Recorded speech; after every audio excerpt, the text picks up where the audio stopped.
Hello everyone. आज के इस सेशन के अंदर we are going to discuss about the chapter ecosystem. Okay, so what I have decided is that in this particular month हम लोग ना ecosystem, biodiversity and conservation, organism population, sexual reproduction in flowering plant and molecular basis of inheritance, ये हम botany के topics जो हैं वो इस मंथ में कवर करने की कोशिश करेंगे। हम पहली प्रायोरिटी उन टॉपिक्स को देंगे जो हमारे बोर्ड्स में आने वाले हैं एंड दूसरी प्रायोरिटी हम उनको देंगे जो हमारे नीट और CUET के एग्ज़ाम में आने वाले हैं। बट पहला क्योंकि बोर्ड्स आएंगे तो लेट्स उन चैप्टर्स को अच्छे से हम स्ट्रॉन्ग कर लें जो हमारे कहाँ आने वाले हैं, बोर्ड्स में आने वाले हैं। ठीक है, बिल्कुल भी आपको टेंशन लेने की ज़रूरत नहीं है। अगर आप मेरे सेशन को देख लेंगे तो आपको टॉपिक याद भी हो जाएगा, समझ भी आ जाएगा और कुछ छूटेगा भी नहीं। एंड मैं NCERT रीडिंग भी आपको करवा दूंगी। तो ये 5 चैप्टर्स बॉटनी के इस मंथ में करवा देंगे। इसके बाद में हमारा environmental issue also I will do. ठीक है, इसके बाद में मैं जो ज़्यादा से ज़्यादा वीडियोज़ आई अपलोड, और इसके साथ में हमारे पास में जो फिर बचेगा बोर्ड्स के अंदर will be left with only microbes in human welfare वाला चैप्टर। तो ये चैप्टर हम लोग फेब के मंथ में कर लेंगे। एंड इसके साथ में जूलॉजी के अंदर I will be teaching you evolution, and along with that I will be teaching you basically that biotechnology application वाला chapter, human health and diseases. like I will be zoology के chapters जो हैं वो कम है तो हम उन्हें ज़्यादा से ज़्यादा करने की कोशिश करेंगे।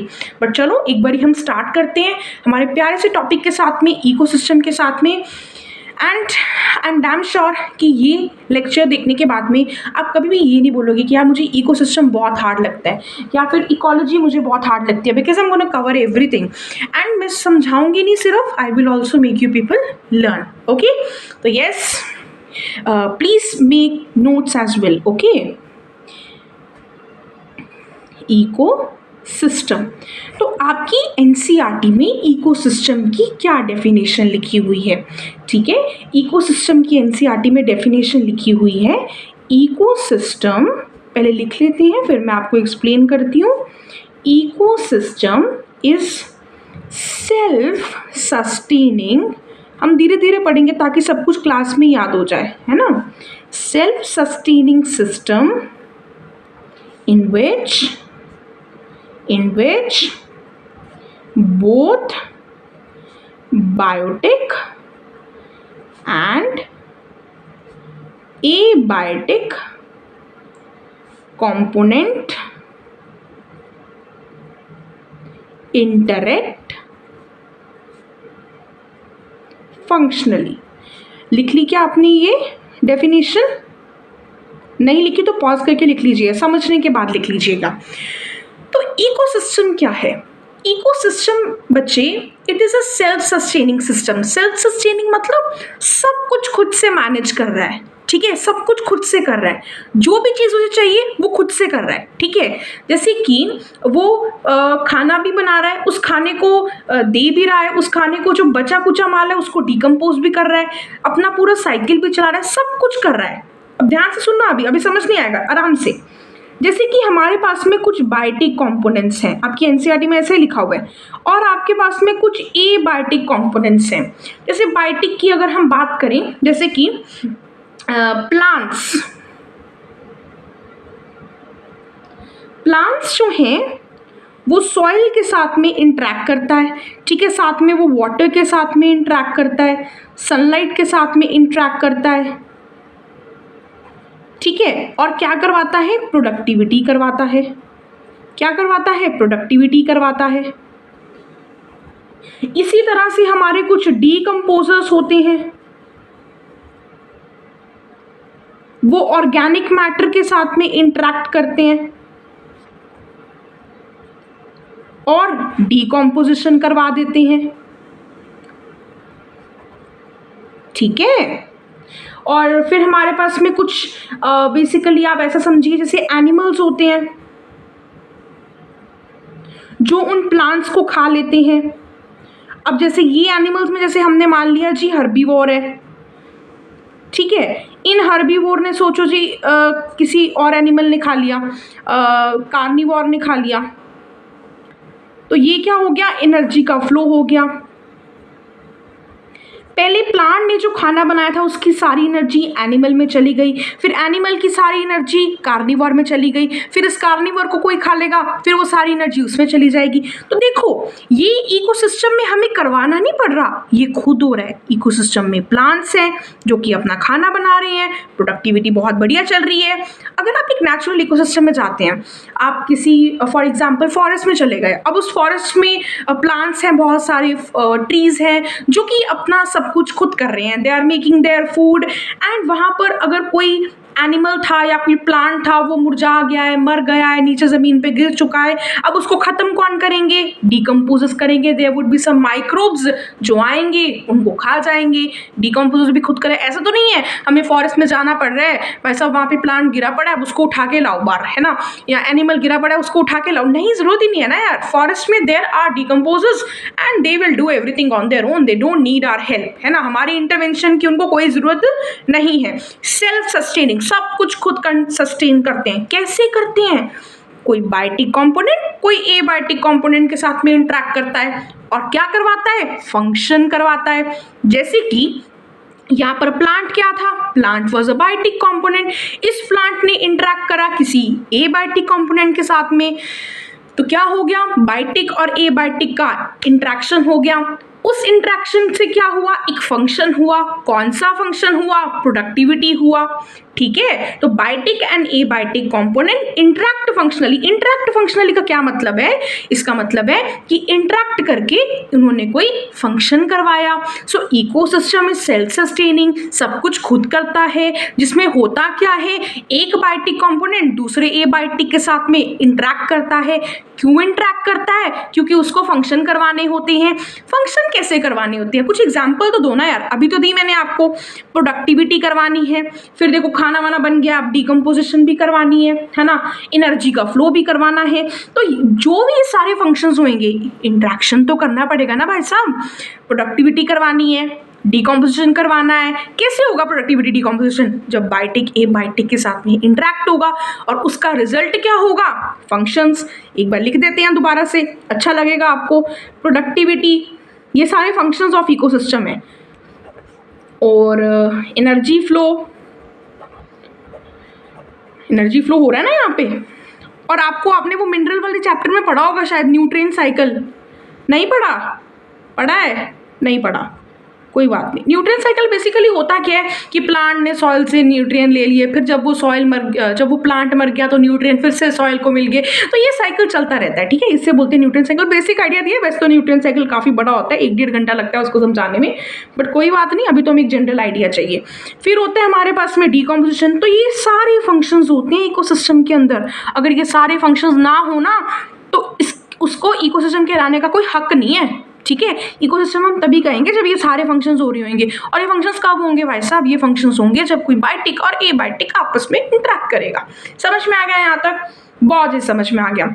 ठीक है जी, अभी हम लोग ना आगे मूव करते हैं। देखो, वेट, यस। तो अभी ना मैं आपको कुछ एग्जांपल्स देती हूँ, जैसे कि ना आपको एक बात समझ में आनी चाहिए, और मैं आपको यहाँ पे थोड़ा कंफ्यूज भी करूँगी, तो आपको भी एकदम से दिमाग की बत्ती जलेगी आपकी।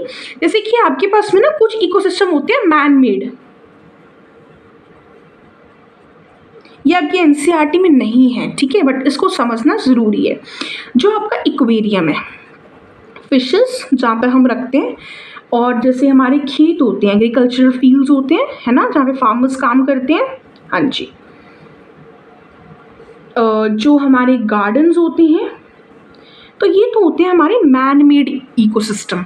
ठीक है, एक होते हैं हमारे पास में नेचुरल इकोसिस्टम। नेचुरल में जैसे कि हमारे पास में आ जाता है बच्चे फॉरेस्ट, डेजर्ट, पॉन्ड। अब देखो, अब आप मेरी ना बात को यहाँ पे बहुत ध्यान से सुनना। इसे हम नेचुरल क्यों कह रहे हैं?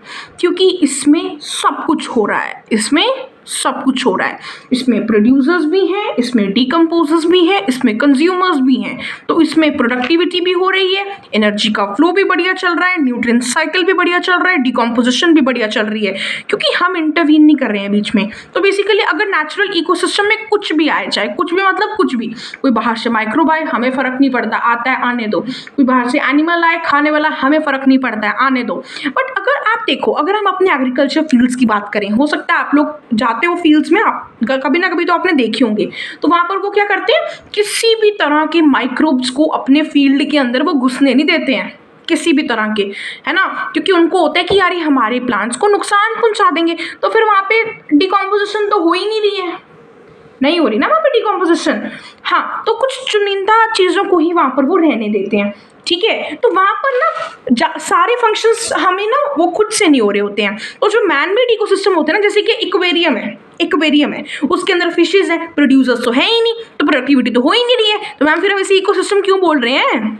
क्योंकि हम करवा रहे हैं, वहाँ पर खाना हम दे रहे हैं। एक्वेरियम में खाना देते हो कि नहीं देते हो? इनके घर पे होगा उनको पता होगा, हम खाना उसमें डालते हैं ताकि फिशेस को खाना मिले और वो सर्वाइव कर सकें। तो ये मैम यहाँ से तो हम खाना बाहर से दे रहे हैं, तो ये तो सेल्फ सस्टेनेबल है ही नहीं, तो इसे इकोसिस्टम क्यों बोल रहे हैं हम?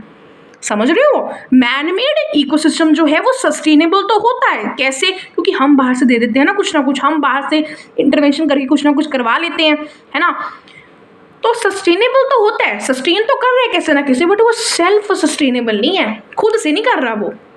अगर हम उसको खुली हवाओं में छोड़ दें तो फिर वो माइक्रोब्स भी आएंगे, सब कुछ आएगा, बढ़िया हो जाएगा। गार्डन, अगर जैसे गार्डन है हमने, या कोई फील्ड है, हमने फील्ड में पहले हम केयर कर रहे थे, हम किसी माइक्रोब को अंदर नहीं आने दे रहे थे, हम किसी बाहर से किसी एनिमल को अंदर नहीं आने दे रहे थे, हम ऐसे वैसे कोई प्लांट्स उगने नहीं दे रहे थे, तो हमें खुद वहाँ पे एफर्ट डालने पड़ रहे थे। सब कुछ नेचुरली नहीं हो रहा था, बट हमने खेत को छोड़ दिया, जो करना है करो, वी डोंट केयर। अब धीरे धीरे होगा क्या, वहाँ पर सीड्स आ जाएंगे, हो सकता है प्लांट उग जाए, है ना, फिर बाहर से एनिमल्स भी आएंगे, मजे करेंगे, वो भी खाएंगे, माइक्रोब्स भी आ जाएंगे, डिकम्पोजिशन करेंगे। With the course of time वो एक नेचुरल जगह बन जाएगी जहाँ पर सारे प्रोसेसेस बन रहे हैं और वो सेल्फ सस्टेनेबल है। बट हो सकता है ना भी हो सकता है डिस्ट्रॉय भी हो जाए, खत्म भी हो जाए, it depends upon the surrounding conditions. But I am just giving an example कि ये जो सारे मैन मेड इकोसिस्टम होते हैं ना, ये सेल्फ सस्टेनेबल नहीं होते, ये सस्टेनेबल होते हैं। हम इनको सस्टेन करवाते हैं क्योंकि इनमें सब कुछ नहीं हो रहा होता खुद से, हमें करवाना पड़ता है। एक्वेरियम के अंदर खाना बन नहीं रहा है, हमें देना पड़ रहा है, खाना बन नहीं रहा है, हमें देना पड़ रहा है, और अगर हम नहीं देंगे तो फिशेस मर जाएंगी, इकोसिस्टम खत्म हो जाएगा। तो बच्चे के मन में सवाल आता है कि हम एनसीईआरटी ने तो बोला था कि इकोसिस्टम सेल्फ सस्टेनेबल है, बट ये तो सेल्फ सस्टेनेबल है ही नहीं। देखो यार, इंपॉर्टेंट है सस्टेनेबल, सेल्फ सस्टेनेबल इसलिए बोला है क्योंकि उन्होंने ना नेचुरल इकोसिस्टम को ध्यान में रखते हुए सारी बातें करी है ना, सिंपल सी बात की है, तो घबराना नहीं है। सेल्फ सस्टेनेबल लिखा हुआ है, आपको भी सेल्फ सस्टेनेबल ही लिखना है, बट ये कंसेप्ट ठीक है कि सस्टेनेबल होना जरूरी है। सेल्फ सस्टेनेबल हो कोई फर्क नहीं पड़ता, हम सस्टेन करवा रहे हैं, एक ही बात है, वो सस्टेन करें हम सस्टेन करें, सस्टेन करना जरूरी है। तो आई होप आपको जो है ये बात काफ़ी अच्छे से क्लियर जो है वो हो गई होगी। तो चलिए अब हम आगे मूव कर जाते हैं।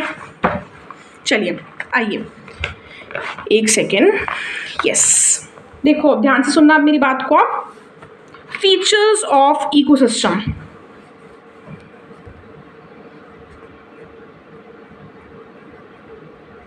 आराम से हेडफोन लगा के बेटर होगा if you see the session, right, अच्छे से समझ में आएगा आपको। बहुत आराम से नोट्स ज़रूर बनाना, एनसीईआरटी रीडिंग में आपको करवा दूंगी, ठीक है।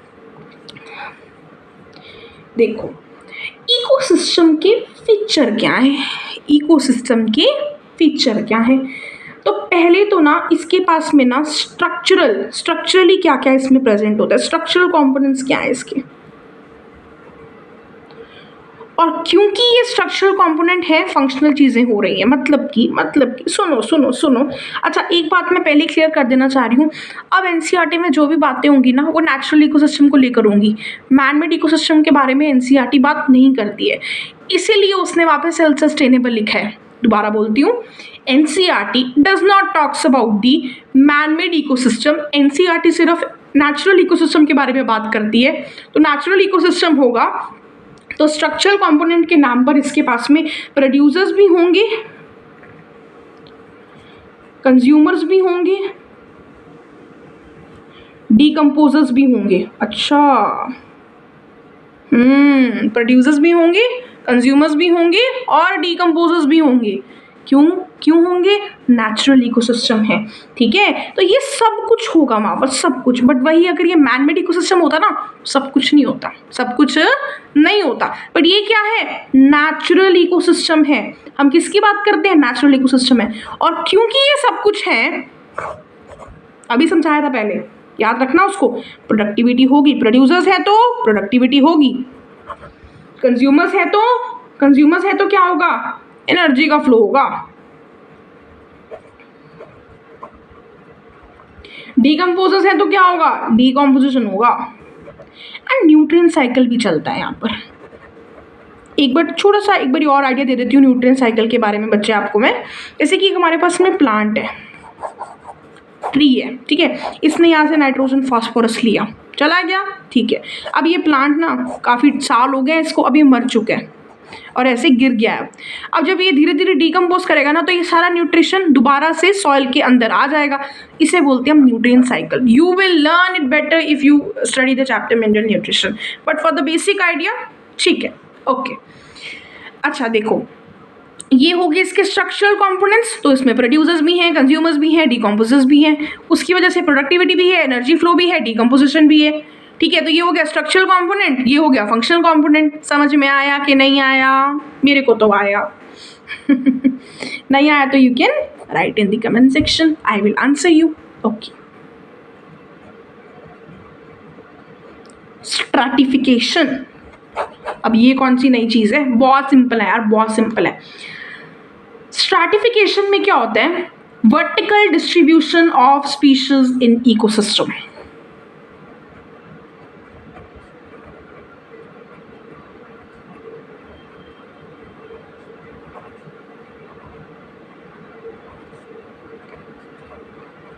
मतलब जैसे आपने एक सॉइल ले ली, ठीक है, आपने सॉइल ले ली, फिर आपने यहाँ पे कुछ छोटे छोटे प्लांट्स बना दिए। ये तो बलून्स लग रहे हैं, कोई बात नहीं यार, समझा करो। फिर आपने बड़े बड़े बना दिए, यहाँ पर आपने छोटे छोटे इंसेक्ट बना दिए, ठीक है।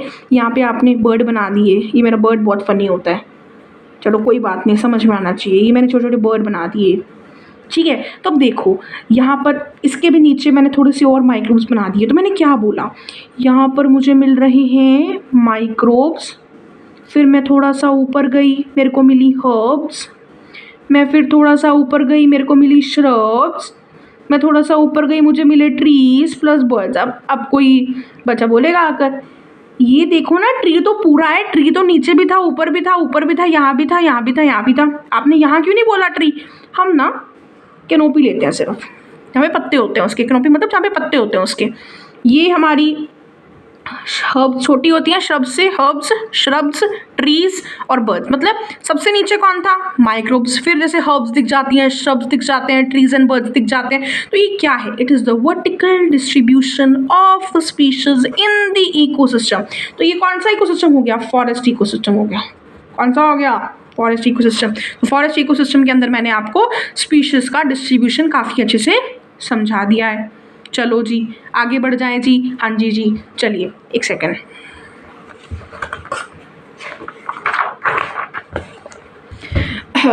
चलिए अब हम नेक्स्ट टॉपिक हमारा पढ़ते हैं, जो कि है हमारा स्टैंडिंग क्रॉप के बारे में।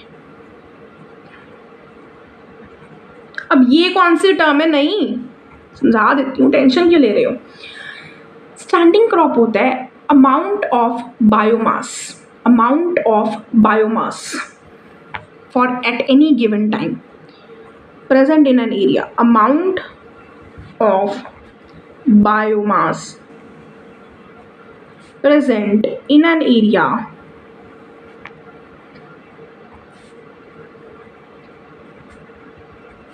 in any given time. मतलब समझाते हैं, मतलब एक टाइम पर। बायोमास क्या होता है? Plants and animals. It is basically the organic matter that we are talking about. And plants and animals जो है वो ऑर्गेनिक मैटर ही है, ज़्यादा बड़ी बात नहीं है इसमें कोई।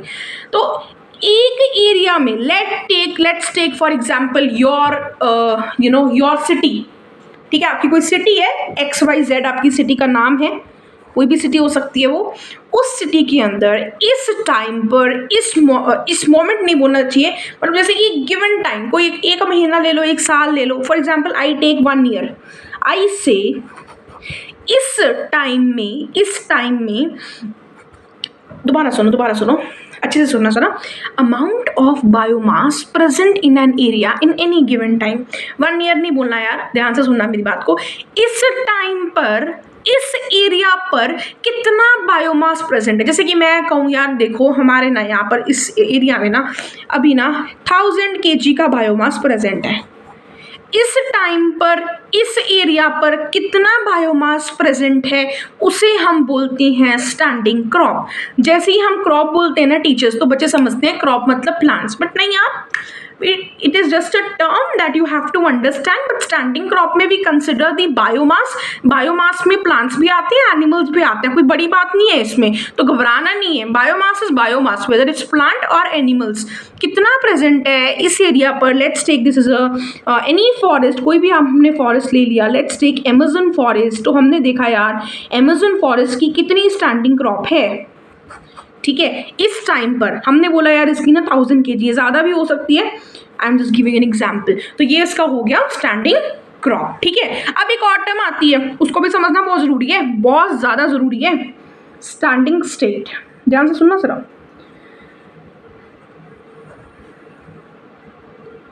स्टैंडिंग स्टेट पता क्या होता है, बहुत सिंपल है, वो होता है amount of mineral in the soil at any given time. पहले लिख लो फिर समझा देती हूँ। ये दिख रहा है ना आपको? हाँ जी।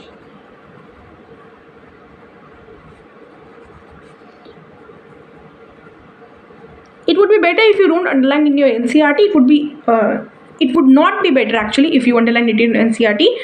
It would be really better if you write along with me. मैं भी तो लिख रही हूँ ना यार, तुम भी लिखो, थोड़ा स्पीड फास्ट करके लिख लो, बट डू राइट, है ना, तभी फायदा है, वरना you will forget everything, it's of no use, you no.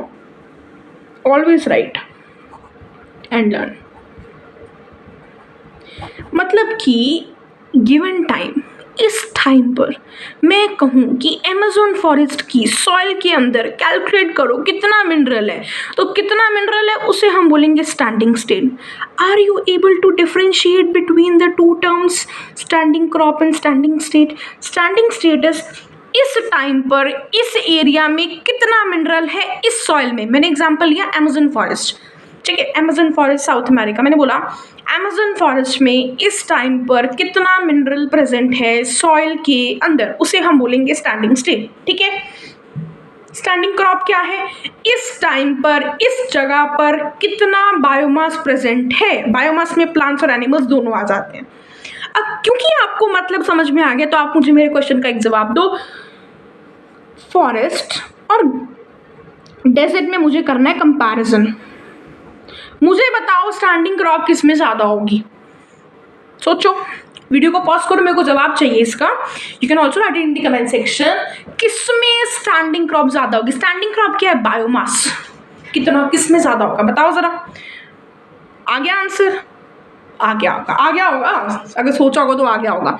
Forest में ज़्यादा होगा डेफिनेटली यार। डेजर्ट में कहाँ आपको ज़्यादा ट्रीज मिलते हैं, फॉरेस्ट में ज़्यादा ट्रीज मिलेंगे ना, ट्रीज ज़्यादा, एनिमल्स ज़्यादा, तो बायोमास भी ज़्यादा, ठीक है जी, सिंपल है जी। चलिए अब हम अपने नए टॉपिक की ओर मूव करते हैं। बेसिकली हम थोड़ा सा आगे मूव कर जाते हैं।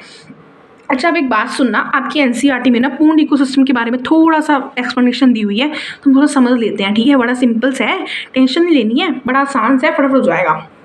पॉन्ड इकोसिस्टम, एक पॉन्ड है, मान लो आप पॉन्ड के किनारे, वैसे नदी के किनारे होता है, कोई बात नहीं, आप पॉन्ड के किनारे के पास बैठे हो, आप पॉन्ड पे बैठे हुए, वहाँ पे आप देख रहे हो, ऑब्जर्व कर रहे हो, क्या एबायोटिक कंपोनेंट है इसमें। आज हमें पढ़ा रहा था कोई एबायोटिक कंपोनेंट के बारे में, बायोटिक कंपोनेंट के बारे में, तो क्या मुझे वो दिख भी रहे हैं कि ऐसे ही पढ़ा दिया? नहीं दिखेंगे आपको, आप देखना ज़रा। एबायोटिक कंपोनेंट, चले मत जाना, अभी समझो आराम से। एबायोटिक क्या होगा, पानी तो होगा ही ना, फिर पॉन्ड ही का आएगा अगर पानी नहीं है तो, सही कहा, पानी तो होगा। मिट्टी होगी क्या, होगी, आसपास मिट्टी भी होगी, मिट्टी होगी तो मिनरल्स भी होंगे, होंगे होंगे। लाइट होगी क्या? हाँ, सूरज तो है ही है, फिर लाइट तो आएगी। ऑक्सीजन होगी क्या? ऑफ कोर्स होगी यार, प्लांट्स उगेंगे कैसे ऑक्सीजन नहीं होगी तो? बहुत अच्छी बात है यार, तुम्हें तो सब बात है। एबायोटिक में क्या है? पानी है, सॉइल है, मिनरल्स हैं, लाइट है, ऑक्सीजन है, तो ये सब क्या है? एबायोटिक कंपोनेंट है। ठीक है। इसी तरह से आपके वहाँ पे कुछ बायोटिक कंपोनेंट्स भी प्रेजेंट होंगे। अब बायोटिक के नाम पर आपके पास में देखो, you will have producers, you will have consumers, you will have decomposers। तो let's first discuss about producers, जो कि वहाँ पे खाना बनाएंगे। छोटे छोटे प्लांट्स होते हैं, आपको पॉन्ड्स में कभी कोई बड़े प्लांट्स नहीं दिखेंगे, you will get to see small plants. फिर लाइक कंज्यूमर्स की बात करें, आपको वहाँ पे छोटी छोटी फिशेज मिल जाएंगी, है ना। एंड फिर मैं बात करती हूँ जी डीकम्पोजर्स के बारे में। तो डीकम्पोजर्स के नाम पर मुझे क्या मिलेगा? वहाँ पर आपको वहाँ पे कुछ बैक्टीरियाज मिल जाएंगे, फंजाइज मिल जाएंगी। तो ये एबायोटिक और बायोटिक आपस में इंटरेक्ट करेंगे और वही पहला पेज याद है कि नहीं है, वो सारे के सारे फंक्शंस करवाएंगे। ठीक है, अब ध्यान से सुनना। जैसे कि हमारे पास में, हम पॉन्ड के पास गए, हमने देखा पानी है, सॉइल है, मिनरल्स है, लाइट है, ऑक्सीजन है, साथ में कुछ प्रोड्यूसर्स हैं, कंज्यूमर्स हैं, डीकम्पोजर्स हैं। अब ध्यान से सुनना, ये स्मॉल प्लांट्स इस लाइट के साथ में इंटरेक्ट करेंगे, इस ऑक्सीजन के साथ में इंटरेक्ट करेंगे और क्या बनाएंगे? फूड बनाएंगे। फूड बनाने का क्या मतलब हुआ? प्रोडक्टिविटी हो गई। Yes ma'am. फिर अब इमेजिन करो, कुछ प्लांट्स जो हैं वो हमारे मर गए, सम प्लांट्स बूढ़े हो गए, खाना बनाते बनाते कुछ प्लांट्स जो हैं वो बूढ़े हो गए, सम प्लांट्स डाइड। डीकम्पोजर्स के लिए खाना आ गया, डीकम्पोजर्स ने क्या कर दिया? डीकम्पोज कर दिया। तो प्रोडक्टिविटी हुई। अब वो प्रोडक्टिविटी कर करके मर गए, एक टाइम आ गया। ठीक है, और इस फूड को खाने के लिए आए भागे भागे कंज्यूमर्स। ये साफ नहीं आ रहा ना, दोबारा लिखें? ठीक है, देखो जैसे कि ये हमारे कुछ थे प्लांट्स, छोटे छोटे प्लांट्स थे, प्रोड्यूसर्स थे।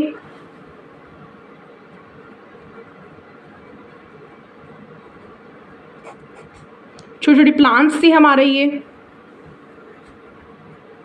इन्होंने क्या बनाया? फूड बनाया। इसको क्या बोलेंगे? प्रोडक्टिविटी कहेंगे। इसको खाने के लिए कौन आए? कंज्यूमर्स आए।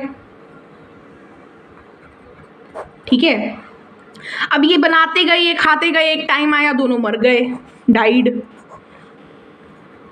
सारे नहीं, I am just taking an example. एक टाइम पे तो सारे प्लांट, सारे एनिमल्स मरेंगे ना, एक एक करके मरते, इकट्ठे थोड़ी मर जाते हैं। तो जैसे जैसे मरते जाएंगे वैसे वैसे डीकम्पोज जाते जाएंगे, डाइड। अब इनका यहाँ पे बायोमास पड़ा हुआ है, काफ़ी सारा बायोमास पड़ा है, आ गए डीकम्पोजर्स भागे भागे। पॉन्ड के अंदर की बात कर रही हूँ। डीकम्पोजर्स ने कर दी डीकम्पोजिशन। देखा, कंज्यूमर्स ने जब इन्हें कंज्यूम करा, अब इनको कोई और कंज्यूम करेगा, फिर इनको कोई और करेगा, तो एनर्जी का फ्लो चलता जा रहा है। तो देखो, प्रोडक्टिविटी भी हो गई, डीकम्पोजिशन भी हो गया, इधर से एनर्जी फ्लो भी चल रहा है। बहुत बढ़िया यार। और क्योंकि ये प्लांट्स हैं, ये हमारे बड़े बड़े प्लांट्स हैं, ये नीचे से मिनरल तो ले ही रहे हैं ना, और जब ये मरेंगे तो मिनरल्स वापस कर देंगे। तो क्या बोलेंगे? मिनरल साइक्लिंग भी हो गई।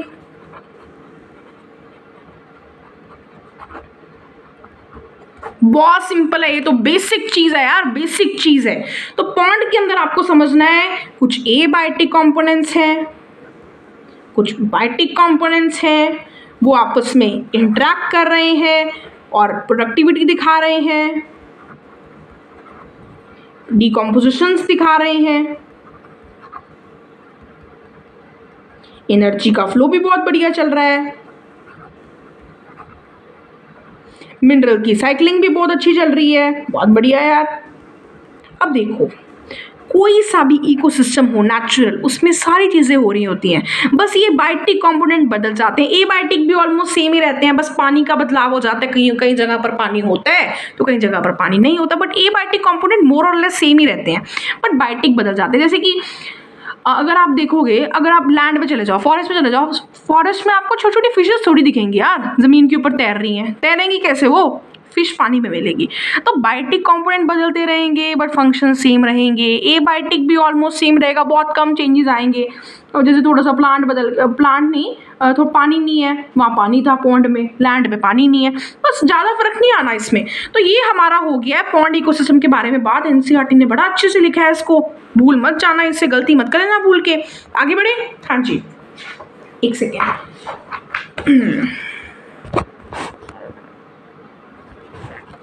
हाँ, ओके, चलिए अब हम बात करते हैं एक बहुत बढ़िया टर्म है। अब हमारा टॉपिक स्टार्ट होने वाला है यार, प्रोडक्टिविटी। बड़ा मजा आएगा पढ़ने में। इसमें ना पहली टर्म हम लोग पढ़ते हैं primary production.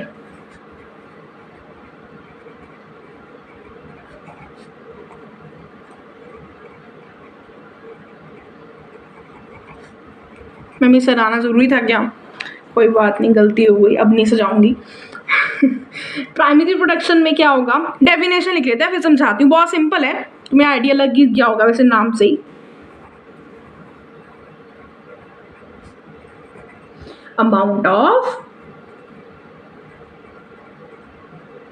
Biomass produced by plants of an ecosystem per unit area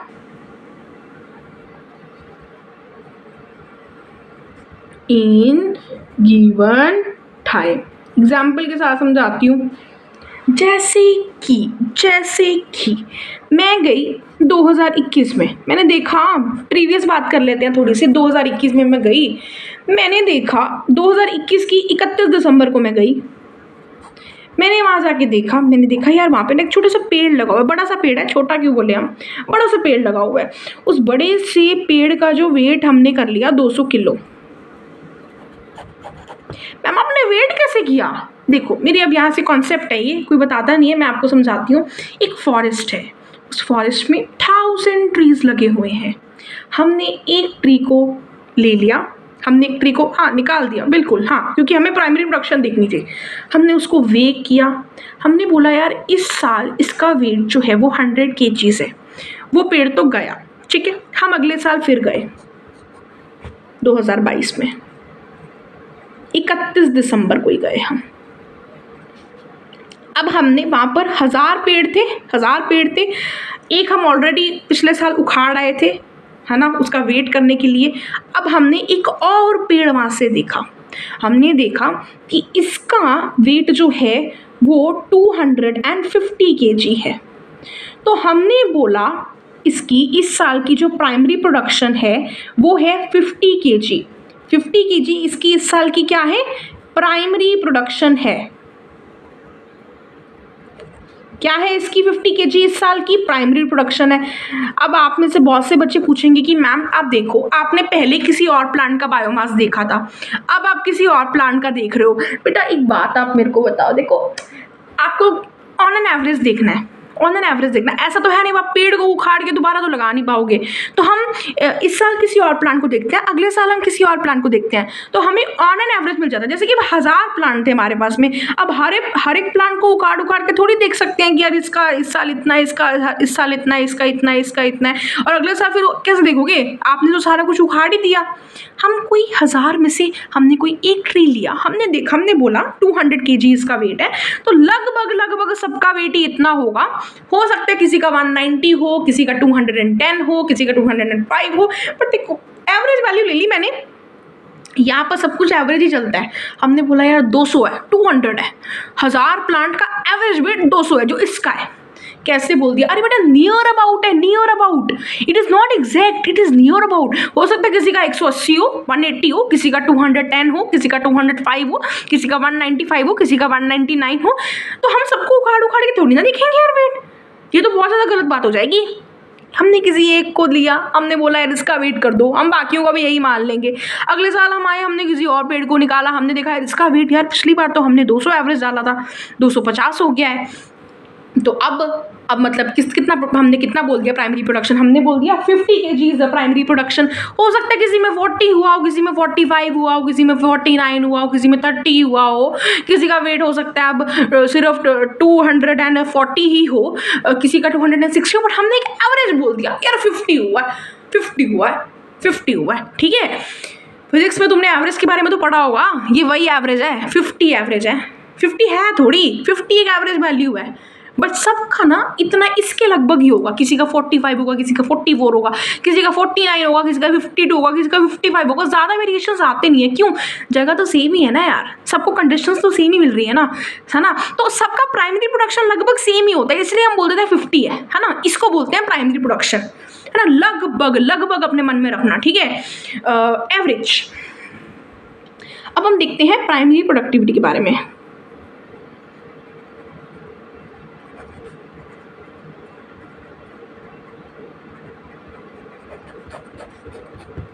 देखो जरा, अब देखो अब यहाँ देखना जरा, जैसे मैंने देखा है यहाँ पे क्या हुआ, 50 kg और मैंने एरिया मानो मैंने ले लिया मीटर स्क्वायर।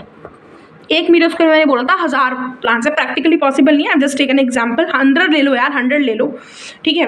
मैंने बोला यार 50 kg पर metre square is the primary production. मैंने बोल दिया यार प्रोडक्टिविटी, मैंने शन की जगह ईटी लगा दिया। अब क्या करें, अब बोलो 50 kg पर मीटर स्क्वायर पर ईयर, मैंने लगा दिया पर ईयर, आपने स्लैश डाल के ईयर लिखा नहीं, हमने नाम बदल दिया तो अब ये डेफिनेशन देखना, ये मैं आपको समझाने के लिए लिख रही हूँ, एक मैं आपके एग्जाम के लिए लिखूंगी। Amount of biomass produced per unit area, better करते हैं, by plants of an ecosystem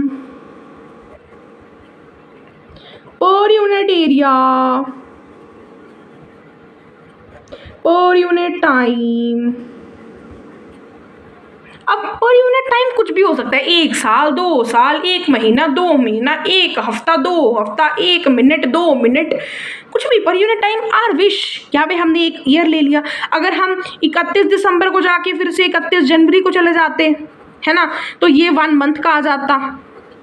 हम अगर 31 दिसंबर के बाद में 31 जून को चले जाते और हम देखते कि यार अभी तो सिर्फ 20 kg का ही प्रोडक्शन हुआ है प्राइमरी प्रोडक्शन, तो हम कह देते थे पर 6 मंथ। तो पर कुछ भी हमने बट कौन सी एग्जाम्पल लिया है, 1 साल वाली, 1 ईयर वाली। हमने देखा यार ऑन एन एवरेज इसका पहले 200 वेट था, अब ऑन एन एवरेज इसका 250 है, तो कितनी प्राइमरी प्रोडक्शन हो गई, 50 kg हो गई। क्या हो गया ये 50 kg पर मीटर स्क्वायर। हमने बोल दिया यार ये 1 साल का था, हमने पर ईयर लगाया, हमने बोला ये तो प्राइमरी प्रोडक्टिविटी हो गई। तो क्या है ये हो गया हमारा प्राइमरी प्रोडक्शन, ये हो गया हमारा प्राइमरी प्रोडक्टिविटी। क्या है इसमें प्रॉब्लम? कोई प्रॉब्लम नहीं है, बहुत ईजी है। चलो जी। अच्छा अब आप मुझे बताओ ज़रा, क्वेश्चन पूछती हूँ, किसका प्राइमरी प्रोडक्शन अच्छा होगा?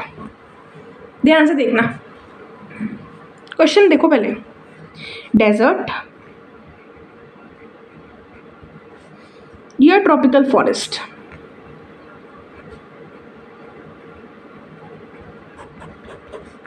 अब ना यहाँ पे मैं आपको समझाना चाहती हूँ, आप में से बहुत से बच्चे मुझसे क्वेश्चन पूछ सकते हैं, एनसीईआरटी ने भी इसे एड्रेस किया होगा कि यार प्राइमरी प्रोडक्टिविटी की ज़रूरत ही क्या थी, प्रोडक्शन बढ़िया तो था 50 kg पर मीटर स्क्वायर, पर ईयर लगाने की क्या ज़रूरत थी, हैं क्या ज़रूरत थी? अब देखो फॉर एग्जांपल आप गए जनवरी के महीने में, आपने देखा यार डेजर्ट के अंदर तो 2 kg पर मीटर स्क्वायर हुआ है। ओके, हम जैसे करते हैं वैसे देखते हैं, 50 kg पर मीटर स्क्वायर हुआ है, यहाँ तो सिर्फ 10 kg पर मीटर स्क्वायर ही हुआ है। आप फिर गए से फॉर एग्जांपल जून में गए, आपने देखा यार यहाँ पर तो 2 kg पर मीटर स्क्वायर हुआ है और यहाँ पर 10 kg है। फिर से आप फिर गए जुलाई में गए, आपने कहा यार यहाँ तो सिर्फ 3 kg है। यहाँ पर तो 15 kg है। मैं बढ़ कैसे गया है वैसे? यहाँ पे ना 10 की बजाय 4 लिखो। क्यों? क्योंकि जनवरी में ना यहाँ पे सर्दियाँ होंगी थोड़ी सी। वैसे तो ट्रॉपिक में ज़्यादा वेरिएशन नहीं होती, बट बारिश नहीं हो रही होती है बेसिकली। आप ऐसा समझो, जैन के महीने में यहाँ कोई बारिश नहीं है, बट जून जुलाई में यहाँ बारिश बहुत है, तो प्रोडक्टिविटी थोड़ी सी बढ़ेगी, प्रोडक्शन थोड़ी सी बढ़ेगी। ध्यान से सुना सर, आप सुनते जाओ मेरी बात को। आप फिर आप गए अगस्त के महीने में, आपने देखा यार इस बार तो यहाँ पे सिर्फ 0.3 ही है, और यहाँ पर 12 kg/m² है। तो आप जब यहाँ गए, आप गए जनवरी के महीने में, आप चले गए जनवरी के महीने में, आपने देखा यार डेजर्ट में 50, ट्रॉपिकल में 4, मतलब कि डेजर्ट ज़्यादा बढ़िया है, डेजर्ट में अच्छा प्रोडक्शन होता है। तो ये तो गलत हो गया ना फिर, डेजर्ट में थोड़ी अच्छा प्रोडक्शन होता है। आप चले गए जनवरी के महीने में, आप चले गए, आप जैसे आप चले गए मार्च के महीने में, आपने देखा यार मार्च के महीने में आप गए, आपने वहाँ पे जाके देखा कि यार यहाँ पे तो 3 kg, सॉरी नहीं, यहाँ पे 20 kg है, यहाँ पर 10 kg/m² है। तो आपने तो बोल दिया ना, आपने तो इसका नाम खराब कर दिया। आपने तो बोल दिया यार डेजर्ट का ज़्यादा, बट एक्चुअली थोड़ी डेजर्ट का ज़्यादा होता है। इसलिए हमने बोला यार हम पूरे साल का देखेंगे या हम पूरे महीने का देखेंगे। वैसे महीने नहीं बेटर होता, साल ही बेटर होता है ना। महीना फिर भी शॉर्ट हो जाता है, साल देखते हैं हम, हमेशा 1 ईयर का देखते हैं। तो हमने ऐसे 1 ईयर का करा, हमने सारे महीनों का ऐड करा। तो पूरे महीने का ऐड करने के बाद में देखो, ध्यान से सुनना, ऐड करो ज़रा। इसको ना हमने ज़्यादा बड़ी वैल्यू ले ली है, हम इसको 3 ले लेते हैं और इसको 6 ले लेते हैं, 6 नहीं 2, ठीक है। तो आपने इसको देखा, आपने बोला डेजर्ट का ज़्यादा है, ट्रॉपिकल का कम है। आप जैन में गए, आपने बोला यार डेजर्ट का ज़्यादा है, ट्रॉपिकल का कम है। फिर आपने जून में बोला ट्रॉपिकल का ज़्यादा है, डेजर्ट का कम है। जुलाई में बोला ट्रॉपिकल का ज़्यादा है, डेजर्ट का कम है। अगस्त में बोला ट्रॉपिकल का ज़्यादा, डेजर्ट का कम है। दिक्कत वाली बात नहीं लग रही आपको यहाँ पे? कभी बोल रहे हो ज़्यादा है, कभी बोल रहे हो कम। तो हमने बोला यार तुम प्राइमरी प्रोडक्शन का झंझट छोड़ो, हम नहीं खेल रहे, हमें नहीं कोई मतलब है प्राइमरी प्रोडक्शन से। एक सेकेंड यार, हमें नहीं फर्क पड़ता प्राइमरी प्रोडक्शन से, बहुत ज़्यादा यार प्रॉब्लमेटिक है यार, हर वक्त अलग आंसर दे रहा है, हम नहीं फॉर्मूला यूज़ करने वाले। तो उन्होंने बोला यार ठीक है मत करो, हम कुछ और टर्म देखते हैं। हमने बोला यार पूरे साल का निकालो। मैं तो एग्जाम्पल दे रही हूँ, जनवरी फरवरी मार्च अप्रैल सब नहीं लिख रही हूँ, है ना, बहुत टाइम लग जाएगा। हम ले लेते हैं ऐसे 50, 52, 55 हो गया, फिर 55, ये 58 हो गया, 58.3। हमने बोला 58.3 kg/m²/ईयर। मैम ईयर क्यों बोला? 12 मंथ्स थोड़ी है, एग्जाम्पल लिया यार, एग्जाम्पल लिया, छोटा सा एग्जाम्पल लिया। फिर मैं यहाँ गई, मैंने बोला यार ये 40 है, थोड़ा गंदी है हेडिंग में होगा, 40 + 10 50, 50 50 65, 65 + 12 कितना हो गया? 77, 77 + 2 79। हमने जब ऑन एन एवरेज पूरे साल का देखा ना यार, तो इसका ज़्यादा और इसका कम था। एंड वी वर लाइक ये ट्रॉपिकल फॉरेस्ट की जो है अच्छा, ट्रॉपिकल फॉरेस्ट अच्छा है क्योंकि वहाँ पे ओवरऑल प्राइमरी प्रोडक्टिविटी जो है वो अच्छी है। ओवरऑल प्राइमरी प्रोडक्टिविटी इसकी क्या है? बढ़िया है। तो हम प्राइमरी प्रोडक्टिविटी से डिसाइड करते हैं कि कौन अच्छा है और कौन बुरा है। मतलब अच्छा बुरा नहीं, मतलब किसकी प्रोडक्शन ज़्यादा है, किसकी प्रोडक्शन कम है। प्राइमरी प्रोडक्शन से हमें आइडिया नहीं मिलता, हमें प्राइमरी प्रोडक्टिविटी से आइडिया मिलता है। किससे आइडिया मिलता है? प्राइमरी प्रोडक्टिविटी से आइडिया मिलता है, ठीक है। जब हम पूरे साल का निकालते हैं, जब हम पर ईयर का निकालते हैं, तो हमें ज़्यादा बेटर जो है चीज़ें नज़र में आती हैं। चलो आगे मूव करें, चलो अगली टर्म पढ़ते हैं हम लोग।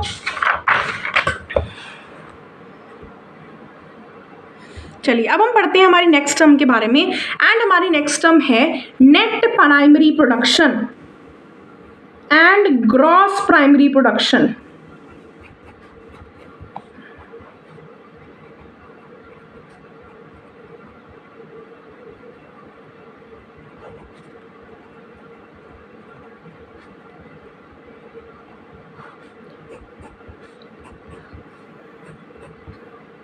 नेट क्या होता है और ग्रॉस क्या होता है?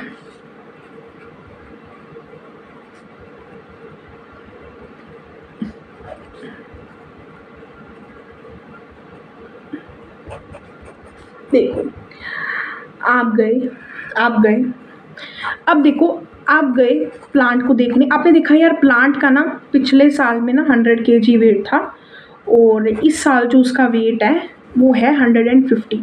तो आपने तो बोल दिया 50 kg इसने प्रोड्यूस करा है, इसने 50 kg। अब मैं वो पर मीटर स्क्वायर पर टाइम में नहीं जा रही हूँ, बस मैं आपको समझा रही हूँ, ठीक है। आपने बोला यार, अभी हम प्रोडक्शन की बात करें, प्रोडक्टिविटी की बात नहीं करें, तो हमने बोला यार इसने ना 50 kg पर मीटर स्क्वायर जो है वो प्रोड्यूस किया है, इसका बायोमास जो है वो तो 50 kg ही हुआ है। जितने ट्रीज होंगे हम उसके साथ में मल्टीप्लाई कर देंगे, तो let's say for example 5 trees से तो 250 हो जाएगा, ठीक है। तो हमने बोल दिया यार इसकी जो प्राइमरी प्रोडक्शन है, हम एक ट्री को लेके समझते हैं टर्म को, ज़्यादा उधर मत जाओ, ठीक है। हम एक बेसिक चीज़ समझते हैं, हमने बोला यार इसका ना जो प्राइमरी प्रोडक्शन है ना वो 50 kg हुआ है। बट आपको पता है प्लांट अपने लिए भी तो कुछ यूज़ करेगा कि नहीं करेगा? सब कुछ दान पुण्य में ज़्यादा विश्वास है क्या इसका? नहीं, ज़्यादा तो विश्वास नहीं है, तो मतलब कुछ ना कुछ रखेगा अपने पास में ना बच्चे। 100 kg दिख नहीं रहा ना आप लोगों को? हम ना इसको ना, अब जो मैं आपको चीज़ समझा रही हूँ ना, प्राइमरी प्रोडक्शन हो गया, नेट प्राइमरी प्रोडक्शन और ग्रॉस प्राइमरी प्रोडक्शन, इसको आप पर मीटर स्क्वायर पर एरिया के साथ में कंफ्यूज मत करना, बहुत ज़्यादा कंफ्यूज हो जाओगे। हम एक पेड़ को देखते हैं, अब आ जाओ एक पेड़ पे, एक पेड़ को इज्जत दो, ठीक है, ठीक है। पेड़ दिख रहे हैं हम आराम से बैठ के, ठीक है यार, पेड़ तो दिख रहा है हमें, हमने उसका वेट करा, हमने देखा यार इस बार तो ना इसका प्राइमरी प्रोडक्शन 50 kg है, बट आपको क्या पता उसने 20 किलो अपने रेस्पिरेशन में यूज़ करा हो, फिर बट आप वो जान नहीं सकते ना उसने कितना यूज़ किया। तो हम मान लेते हैं, मानने में क्या जा रहा है, हमने मान लिया है उसने 20 kg अपने लिए यूज़ कर लिया था, तो इसका जो 70 kg था, एक्चुअल में इसका वेट 70 kg था, एक्चुअल में इसकी जो ग्रॉस प्राइमरी प्रोडक्शन थी वो 70 थी, बट हमें दिखा कितना 50। वो क्या है? Net primary production. जो हमें दिखता है वो होता है नेट प्राइमरी प्रोडक्शन। नेट जो सच में होता है वो ग्रॉस होता है, जिसे हम पता नहीं कर सकते हैं, बहुत मुश्किल है उसे पता करना, ठीक है। क्योंकि आप जो प्लांट ने यूज़ कर लिया वो आपको क्या पता, आपको थोड़ी पता है, वो तो प्लांट ने यूज़ कर लिया, आप जो मेजर कर रहे हो वो तो वो है ना जो आपको दिख रहा है, वो है ग्रॉस, जो सॉरी वो है नेट, जो प्लांट ने किया था वो तो ग्रॉस। तो नेट प्राइमरी प्रोडक्शन क्या होता है? ग्रॉस प्राइमरी प्रोडक्शन में से रेस्पिरेटरी लॉस को माइनस करना है। प्लांट को क्या ही करना है, रेस्पिरेटरी तो करना है उसको, आपके जैसे उसको एक्सरसाइज थोड़ी करनी है वॉकिंग पे थोड़ी जाना है उसको जो उसमें एनर्जी लूज करेगा, नहीं, वो तो एक जगह पे बैठा रहता है, रेस्पिरेटरी लूज करता है, बस रेस्पिरेशन करता है वो, ब्रीदिंग कहते हैं इसको, जो मैंने अभी किया। Respiratory is breaking of the food, अपने अंदर उसको भी तो एनर्जी चाहिए, नहीं चाहिए? तो आपने तो बोल दिया पिछले अभी कुछ टाइम पहले 100 था, अब 150 है, तो अब तो मतलब कि ये तो 50 है, बट वो तो नेट है ना बच्चे, वो तो नेट है। एक्चुअल में मानने में क्या जा रहा है, मैं आपको वैल्यूज दे रही हूँ। एक्चुअल में 70 था, 20 उसका रेस्पिरेटरी लॉस हो गया, तो 50 is the net what you are able to see. 70 you can't see, you can't measure, because वो तो प्लांट ने यूज कर लिया ना, आपको तो उसने देखने भी नहीं दिया, उसने यूज कर लिया, ठीक है। जैसे कि आपकी एक फैक्ट्री है, चॉकलेट्स की फैक्ट्री है, ठीक है, हाँ, आपने अपनी फैक्ट्री में बनाए 100 चॉकलेट्स, है ना, तो 50 ना आप अपने फैमिली के लिए ले गए, आपने पहली बार बनाए थे चॉकलेट्स, 50 आप अपने फैमिली के लिए रख लिए और 50 आपने सेल के लिए रख दिए। तो अब लोगों को लगेगा कि यार इस फैक्ट्री ने इस साल नहीं, मतलब कि I am just giving an example यार, ज़्यादा इमोशनल मत हो जाया करो, है ना, भावना में बह जाते हो तुम लोग, है ना। मैम 50 थोड़ी बनाता है, साल में बहुत सारे चॉकलेट्स बनते हैं, कोई बात नहीं, ठीक है, 50 चॉकलेट्स बना दिए, तो वो लोग क्या बोलेंगे, 50 बनाए फैक्ट्री ने, 50, उनको क्या पता जो फैक्ट्री का मालिक है 50 अपने घर पे ले गया, तो ग्रॉस कितना है 100, ग्रॉस कितना है 100, नेट कितना है 50 उसने खुद के पास रख लिए, 50 जाने दिए, 100 दे, 50 खुद के पास, 50 जाने दिए, तो नेट कितना है 50, ग्रॉस कितना था 100, असली में कितने बने थे 100, 100 लोगों को दिखे कितने 50। अब आ गया होगा तुम लोगों को समझ, चॉकलेट्स के नाम पे तो सबको आ जाता है, वैसे पिज़्ज़ा समझ आती ना, बड़ा मज़ा आता है ना। कोई बात नहीं, अगली बारी पिज़्ज़ा, ठीक है, चलिए कोई बात नहीं। ये हमारा था प्राइमरी प्रोडक्शन, प्राइमरी प्रोडक्टिविटी,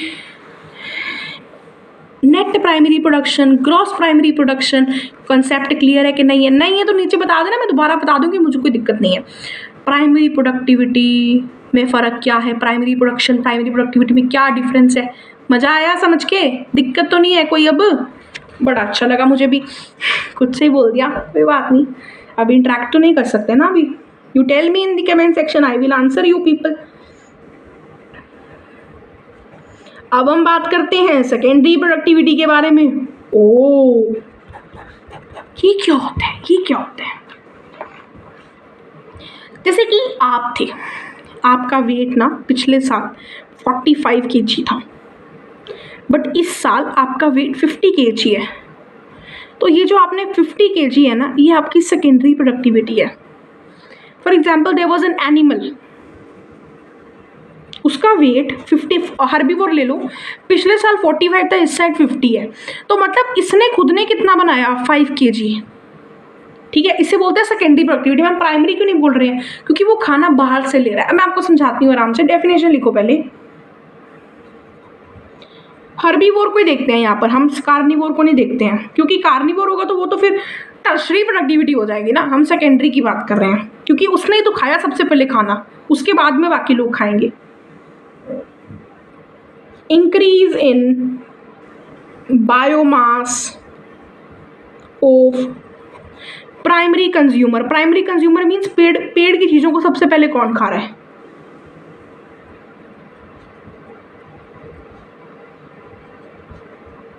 और हर्बीवोर। आप लोग हर्बीवोर कैसे हो सकते हो? नहीं, हाँ, if you eat the non veg also then you are not herbivore, right? तो इसलिए हम ह्यूमंस पे नहीं लगाते, ये हर्बीवोर पे लगाते हैं। I am sorry.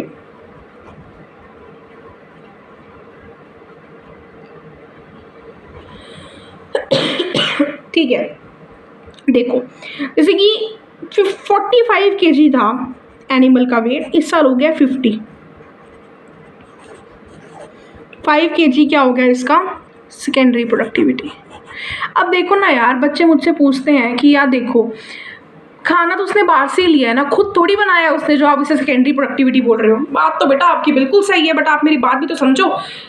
जैसे किसी एनिमल ने पेड़ को खा लिया, तो क्या वो पेड़ को अपने अंदर ऐसे ही संभाल लेता है? नहीं ना, उस पेड़ के जो उसने लीव्स खाए, उन लीव्स को पहले तोड़ता है, उनका डाइजेशन करता है, फिर फैट में कन्वर्ट हो जाते हैं, कुछ से एनर्जी मिलती है। तो एट द एंड तो उसी ने चीज़ें बनाई है ना। अगर हम अपने भी एग्जाम्पल ले लें, हमने चपाती खाई, चपाती में क्या था, कार्बोहाइड्रेट था।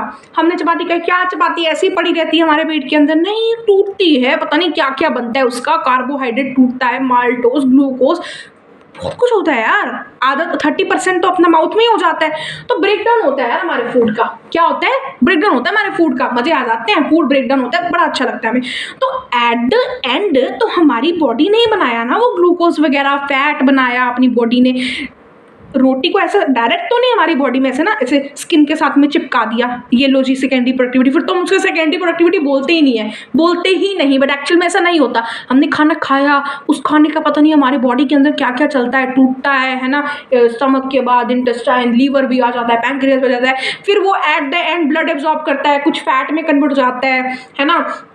तो वो हमारी बॉडी ने खुद बनाया है। बाहर से तो एक जैसे बाहर से सब्जी आई है ना, कच्ची सब्जी आई, तुम्हारी मम्मी ने घर पे बना दी वो सब्जी, तुम क्या बोलोगे कि पेड़ ने सब्जी बनाई है? नहीं, पेड़ ने तो कच्ची सब्जी बनाई थी। अब मेन काम किसने किया? आपकी मम्मी ने। तो सेकेंडरी प्रोडक्टिविटी आपकी बॉडी कर रही है, प्राइमरी प्रोडक्टिविटी पेड़ ने की थी, सेकेंडरी प्रोडक्टिविटी एनिमल ने की है। आप ये नहीं बोल सकते हो कि सब एनिमल ने कुछ किया ही नहीं है, एनिमल बुरा मान जाएगा। एनिमल कहता है मेरी बॉडी में पता नहीं क्या क्या चला, तो आपको क्या अंदाजा है? हमने कहा नहीं यार, वी आर बायोलॉजी स्टूडेंट, हमें पता है आपकी बॉडी में क्या चला है, बुरा मत मानिए आप। तो उससे हम सेकेंडरी प्रोडक्टिविटी बोलेंगे। ओके मैम, आगे समझ में। एक बार और बोल देती हूँ, 45 kg वेट था, 50 kg हो गया। मैम बाहर से खाया तो प्लांट ही है ना। हाँ, उसने खुद थोड़ी कुछ किया बेटा, किया है। उस प्लांट की चीज़ों को तोड़ा, न्यूट्रिशन लिया। वो प्लांट ऐसे ही थोड़ी उसके अंदर पड़ा हुआ है, उसने तोड़ दिया, पता नहीं क्या क्या हो गया प्लांट का, है भी क्या नहीं क्या पता, सब कुछ अलग ही चीज़ बन जाती है अंदर। उसे हम बोलते हैं सेकेंडरी प्रोडक्टिविटी। आगे बढ़े, चलो ध्यान से बढ़ते जाओ, बड़ा मजा आएगा। देखो अब ना हम कंपैरिजन कर रहे हैं, ठीक है, लैंड का कंपैरिजन हम लोग कर रहे हैं कि लैंड के ऊपर हम कंपैरिजन कर रहे हैं। सबसे ज़्यादा प्रोडक्टिविटी है, सबसे ज़्यादा एफिशिएंट, सबसे ज़्यादा खाना बनाने वाले कौन है? Tropical forest. सब जानते हैं ट्रॉपिकल फॉरेस्ट पे एक तो धूप बड़ी अच्छी होती है ना, डिस्टर्बेंसेस भी बहुत कम होती हैं, इन्वायरमेंट भी बड़ा स्टेबल होता है तो ट्रॉपिकल में। फिर टेम्परेट में, फॉरेस्ट मतलब पेड़ ही पेड़, पेड़ ही पेड़। फिर temperate forest,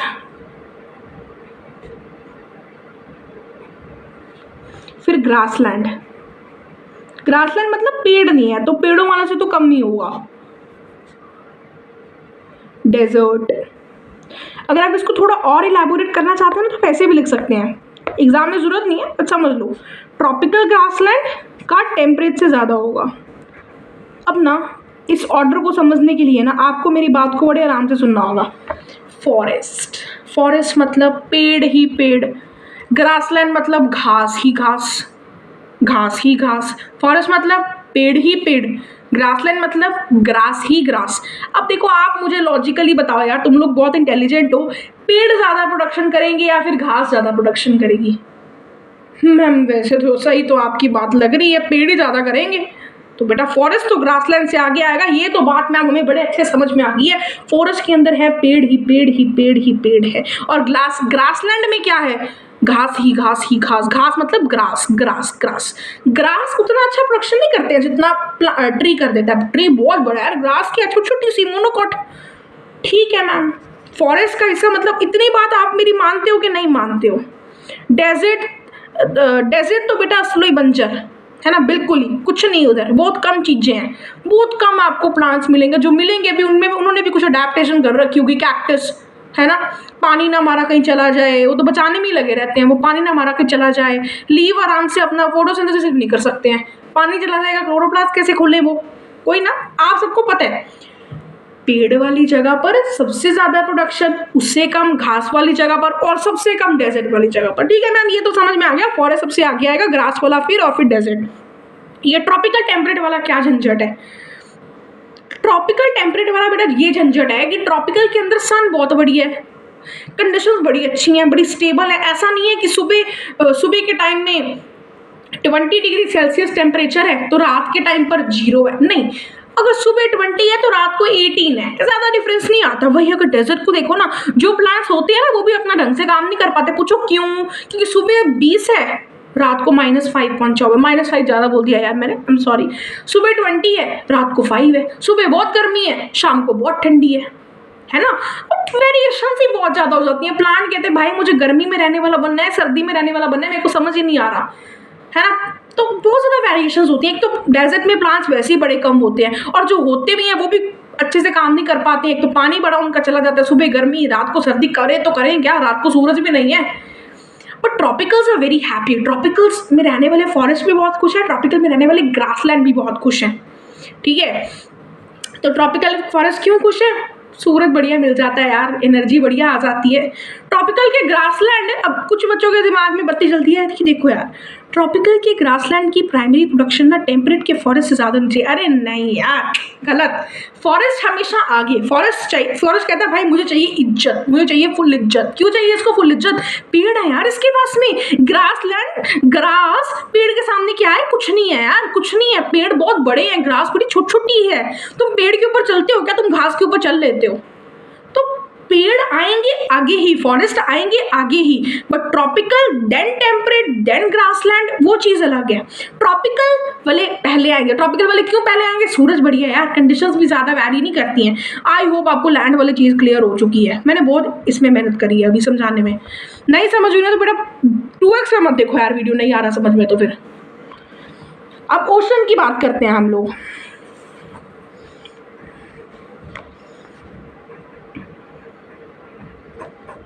ocean, ocean, ocean, ocean, ocean, ocean, ocean, ocean में ना बच्चे आपको एक बात और चीज़ समझनी होती है कि कोरल रीफ, सबसे पहले इसमें होता है बेटा कोरल रीफ,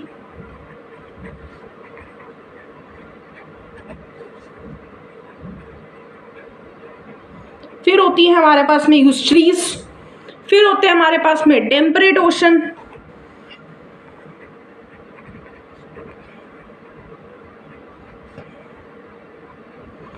फिर होते होते हैं हमारे पास में? Tropical ocean. मैम नहीं, आप यहाँ गलत लिख रही हो, ट्रॉपिकल आगे आता है, टेम्परेट बाद में। नहीं बेटा, मैं सही लिख रही हूँ, मेरे को पता है, मैं आपको समझा भी देती हूँ, आप लोगों को भी आ जाएगा।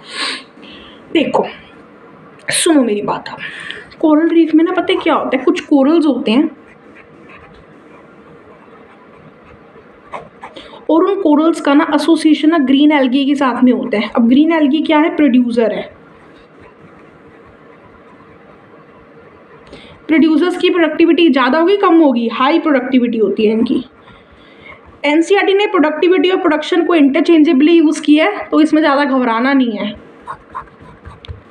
हाई प्रोडक्टिविटी होती है कोरल रीफ वालों की, तो इसको इसलिए हमने सबसे आगे रख दिया है। अब बच्चा मुझे पूछेगा कि मैम देखो ट्रॉपिकल में भी तो कुछ ना कुछ तो प्लांट्स होंगे ही ना, है ना, इधर भी तो प्लांट्स होंगे ना, इसको भी आगे रखो। अभी बताती हूँ क्यों। यहाँ पर ना एक और फैक्टर आ जाता है, याद नहीं करना, समझा रही हूँ बस, ऑर्डर आपको याद होना चाहिए बस। शैलो वाटर होता है, उससे क्या होगा? देखो ओशन के अंदर ना पेड़ होंगे, बट वहाँ पे ना ओशन बहुत डीप हो जाता है, वहाँ तक ना सनलाइट पहुँच ही नहीं पाती, तो उनकी प्रोडक्शन उतनी अच्छी नहीं होती। बट कोरल रीफ में बड़ा सरफेस से चीज़ें होती हैं, ज़्यादा डीप नहीं होता, बड़ा शैलो सा काम होता है, शैलो सा, ज़्यादा अंदर नहीं जाता। उनको बढ़िया एनर्जी मिलती है। जो भी प्लांट्स हैं, प्लांट्स मतलब जो भी एल्गी है हमारे पास में, ग्रीन एल्गी है, सबको बढ़िया एनर्जी मिल रही है, सब बढ़िया अपना खाना बना रहे हैं, सब अच्छी प्रोडक्टिविटी कर रहे हैं, इसीलिए ये पीछे आते हैं। ये पीछे क्यों आते हैं? ये पीछे इसलिए आते हैं क्योंकि इनके पास में यार इतने अच्छे पेड़, वो इतनी अच्छी सनलाइट नहीं है, सोर्स ऑफ सनलाइट नहीं है इनके पास में इतनी अच्छी। समझ में आया यहाँ तक? कोई दिक्कत तो नहीं है? फिर ना कहना समझ नहीं आया। आ गया। कोरल रीफ क्यों आ गया? क्योंकि यार ये शैलो है मतलब सनलाइट पूरी मिल रही है। ओशन क्यों नहीं? ओशन में सनलाइट क्यों नहीं आ रही? बहुत डीप हो जाता है ना, डीप तक पहुंच नहीं पाती, तो कुछ प्लांट तो नीचे ही होंगे ना, प्लांट के ऊपर तैरने वाले तो बहुत कम होंगे ना यार। ठीक है मैम, और चलो ठीक है, कोरल रीफ आ गए, टेम्परेट, ट्रॉपिकल। अब एक हमें ये बताओ, ये यूस्टेरिस क्या चीज़ होती है? बेटा यूस्टेरिस पता क्या होती है? इट इज़ अ प्लेस जहाँ पे फ्रेश वाटर और मेराइन वाटर आपस में मिक्स हो रहा होता है। ठीक है, जहाँ पे फ्रेश और मेराइन आपस में मिक्स हो रहा होता है। तो इसकी ओशन से ज़्यादा क्यों है? क्योंकि देखो इसमें वो ऑर्गेनिज्म भी होंगे, वो प्रोड्यूसर्स भी होंगे जो फ्रेश में रह सकते हैं, वो प्रोड्यूसर्स भी होंगे जो मेराइन में रह सकते हैं। मतलब दो तरह के प्रोड्यूसर्स हैं। ओहो, अगर टेम्परेट ओशन है, ओशन में क्या होगा? मेराइन होता है। ओशन क्या होता है? मेराइन मतलब कि सॉल्टी टाइप वाटर। ओके, तो इसमें वही ऑर्गेनिजम्स आपको मिलेंगे जो सॉल्टी वाटर में रह सकते हैं, इसमें आपको वही ऑर्गेनिज्म मिलेंगे जो सॉल्टी वाटर में रह सकते हैं। यूस्टेरिस में आपको वो भी मिलेंगे जो फ्रेश में रह सकते हैं, वो भी मिलेंगे मेराइन में रह सकते हैं। तो इनमें तो सबसे ज़्यादा होता है। तो फिर ना मैम, इसको तो आपको फिर कोरल रीफ के आगे भी रखना चाहिए था। कोरल रीफ को पीछे कर दो, हमें नहीं पसंद आया। इसमें देखो दो तरह के ऑर्गेनिज्म है। बेटा होता तो ये भी डीप है ना, सनलाइट नहीं मिलती इनको, सनलाइट इनको ज़्यादा मिलती है। इनको सनलाइट ज़्यादा मिलती है क्योंकि इनका शैलो वाटर होता है। इनमें दो तरह के ऑर्गेनिज्म तो होते हैं, बट इतना अच्छे से काम नहीं कर पाते जितना अच्छे से ये करते हैं। क्यों नहीं कर पाते जी? क्योंकि फोटोसिंथेसिस करने के लिए सन चाहिए, और इनके पास तो ऑर्गेनिज्म भी एक ही तरह के हैं, और सन भी प्रॉपर नहीं मिल रहा। सन इनको प्रॉपर मिल रहा है, इनको नहीं, सॉरी, इनको सन भी प्रॉपर, इनको सन नहीं प्रॉपर। इनके पास में दो तरह के ऑर्गेनिज्म है बट सन नहीं प्रॉपर है, इसलिए पीछे आ जाते हैं। और ये तो सबसे पीछे आ जाते हैं क्योंकि इनके पास तो ना तो सन प्रॉपर है और ऑर्गेनिजम्स भी एक ही तरह के हैं। ठीक है, अब मैं आपसे सवाल पूछ रही हूँ कि देखो यार, टेम्परेट के अंदर ज़्यादा क्यों है ट्रॉपिकल के कंपैरिजन में? वाई?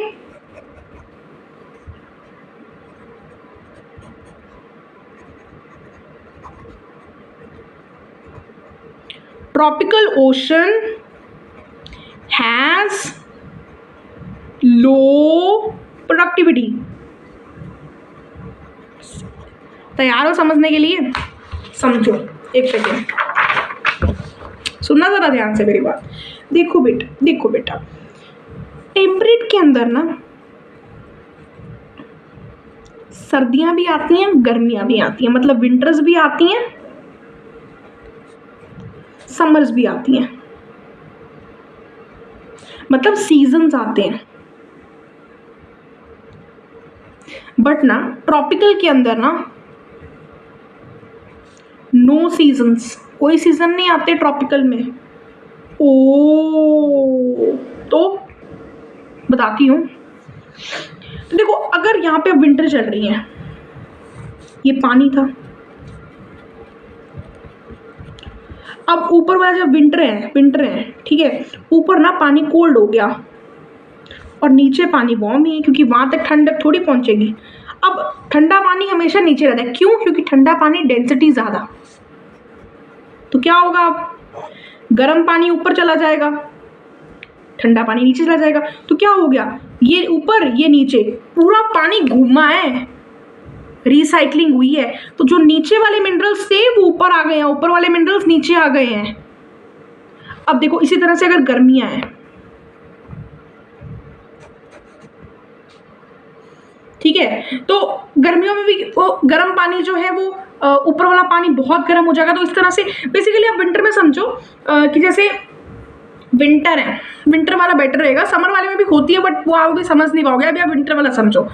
ऊपर वाला कोल्ड हो गया, कोल्ड वाला नीचे भागेगा, गर्म वाला ऊपर भागेगा, ठीक है, तो मिनरल ऊपर से नीचे, नीचे से ऊपर जा रहे हैं। हाँ जी, बट ट्रॉपिकल फलों को तो ऐसा कोई चांस ही नहीं मिलता ना, क्योंकि वहां पर तो ऑलमोस्ट टेम्परेचर कांस्टेंट रहता है, टेम्परेचर ऑलमोस्ट कांस्टेंट रहता है वहां पर, ज्यादा ठंडी या ज्यादा गर्मी जो है हमें यहाँ पर होती हुई दिखाई नहीं देती है, ठीक है, ज्यादा होती हुई हमें यहाँ पे दिखाई नहीं देती है, ज्यादा सर्दी या गर्मी, ठीक है। तो ऐसा कोई पानी का ऊपर नीचे मूवमेंट नहीं होता, नो मूवमेंट ऑफ वाटर, क्या लिख देती हूँ, एक second, no movement of water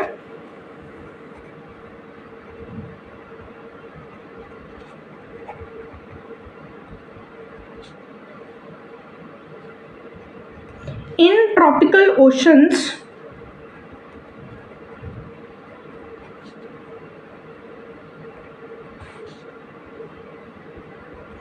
as in the case of temperate. So productivity in temperate is more than in tropical. होगा पता है क्या बच्चे, जब ऊपर से ऊपर का पानी नीचे आएगा, नीचे का पानी ऊपर आएगा, तो जो मिनरल्स नीचे बैठ जाते हैं ना, वो पानी उस पानी के वो जो मिनरल्स हैं वो उस पानी के बहाव के साथ पूरे ओशन में फैल जाएंगे। तो अच्छे से अगर कोई चीज़ नीचे बैठ गई है ना, जैसे कि तुम लोग हो, तुम लोग बड़े डीमोटिवेट हो गए हो, बैठे हुए हो, रो रहे हो, है ना, बहुत परेशान हो, आपका कोई दोस्त आया, आपकी मम्मी आई, आपके पापा आए, जिसने आपको टीचर आएगा उसने मोटिवेट करा, उठ बेटा उठ, धक्का मिला उसको, है ना, मोटिवेशन मिला, तो ये पानी ने इसको धक्का मारा, यार उठ, क्या हो गया, सबको मिलते हैं, हम कुछ बड़ा करेंगे लाइफ में, है ना। तो वही बात है यहाँ पर भी, ठीक है जी, आ गया जी समझ हमें। अब आपको कोई डाउट तो नहीं है कि यहाँ पे आपने टेम्परेट का ज़्यादा और ट्रॉपिकल का कम क्यों बोला? क्योंकि यहाँ पे मिनरल की साइकिलिंग बड़ी अच्छी होती है। मैम लैंड पे ऐसा क्यों नहीं? तो बेटा लैंड पे पानी होता है क्या? लैंड पे तो मिनरल है तो है, ट्रॉपिकल वालों को सबको फायदा हो जाता है क्योंकि उनको सनलाइट बड़ी अच्छी मिल रही होती है। अच्छा अच्छा अच्छा, हाँ बेटा, चलो अभी देखो, हम अभी ना देखते हैं कि लैंड के ऊपर प्रोडक्टिविटी ज़्यादा होती है या फिर ओशन के ऊपर प्रोडक्टिविटी ज़्यादा होती है ना। तो मैं आपको बता देती हूँ कि लैंड के ऊपर जो है अच्छी प्रोडक्टिविटी आपको देखने को मिलती है। क्यों क्यों क्यों? Land versus ocean, primary productivity. Hand writing में मत जाना यार, तुम लोग अपने नोट्स बढ़िया बनाओ, साफ हैंड राइटिंग में। तो देखो मेरी बात को आप अभी देखो, एनुअल प्रोडक्टिविटी ना, पूरे साल की प्रोडक्टिविटी लैंड और ओशन को मिलाकर पता कितनी होती है? 115 बिलियन। अच्छा हाँ बेटा, ओके, तो एनुअल प्रोडक्टिविटी ये लैंड की है, आई एम सॉरी ये लैंड की है, और एनुअल प्रोडक्टिविटी वाटर की कितनी है?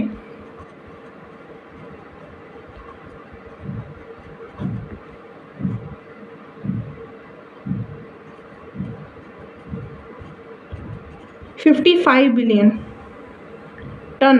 हाँ ये चीज लिख लो। तो टोटल कितनी हुई? 170। इससे क्या पता चला? लैंड की ज़्यादा है। क्यों ज़्यादा है? क्यों ज़्यादा है? क्यों ज़्यादा है? देखो, और लैंड होता पता है क्या है?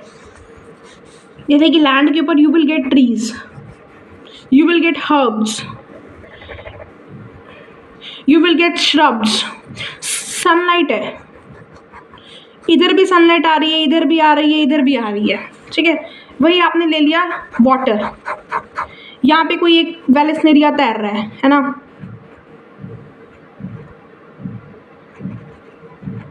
ठीक है, और एक प्लांट जो है वो हमारा यहाँ ज़मीन पर है,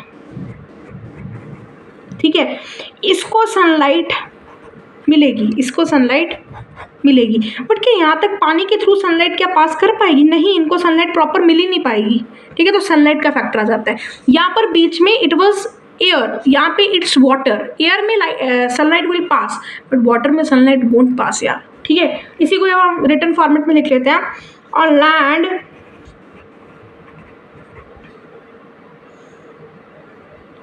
फ्रॉम ग्राउंड, या बस लिख लो from upper parts to ground, ऊपर से लेकर नीचे तक,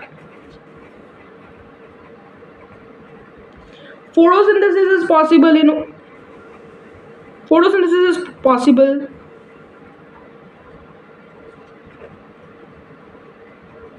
but on land light is a limiting factor because light is not able to reach the bottom surface.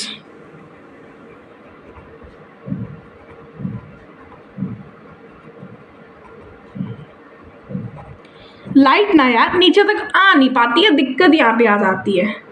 Okay okay, ठीक है, क्लियर है।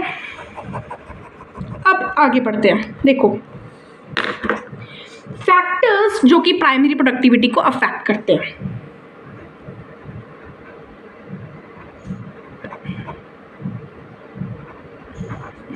फैक्टर्स अफेक्टिंग प्राइमरी प्रोडक्टिविटी, पहली चीज तो देखो यार, इस पे डिपेंड करती है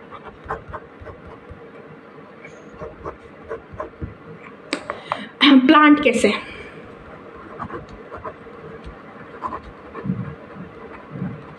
सराउंडिंग कंडीशंस कैसी हैं, मतलब क्लाइमेट कैसा है।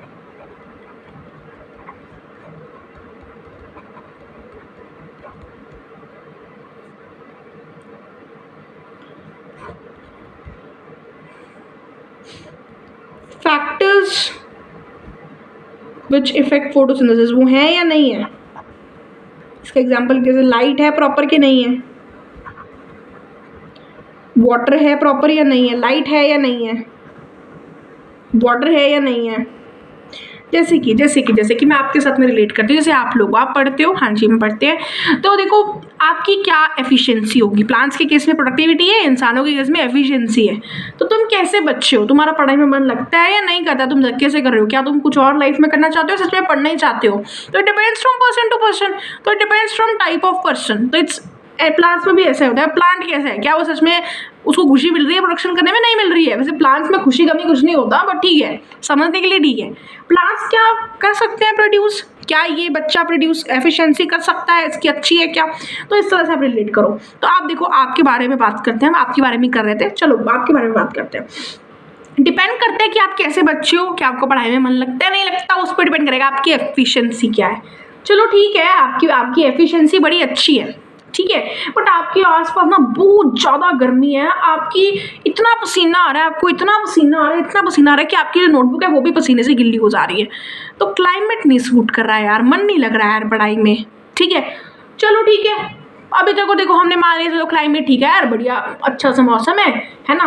तो अभी देखा यार पानी नहीं मिल रहा पीने को, फैक्टर्स जो मुझे इफेक्ट करेंगे मेरी पढ़ाई को, आपकी पढ़ाई को फैक्टर्स पानी इफेक्ट नहीं करेगा, आपके फैक्टर्स इफेक्ट करेगा आपके पास पेन है या नहीं है, नोटबुक है या नहीं है। तो बोलो यार मौसम भी अच्छा है, मैं पढ़ने वाला बच्चा भी हूँ, बट मेरे पास में पढ़ने के लिए कोई बुक ही नहीं है, मेरे पास पढ़ने के लिए कोई लेक्चर ही नहीं है, मैं क्या करूँ।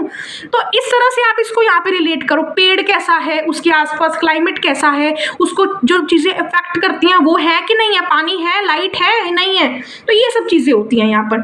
ठीक है, आई होप आपको ये चीज़ें जो है बड़े अच्छे से क्लियर हो गई होंगी। अब हम नेक्स्ट टॉपिक की ओर बढ़ते हैं, बहुत इंपॉर्टेंट टॉपिक है, आराम से समझते हैं। Decomposition. Let's drink some water.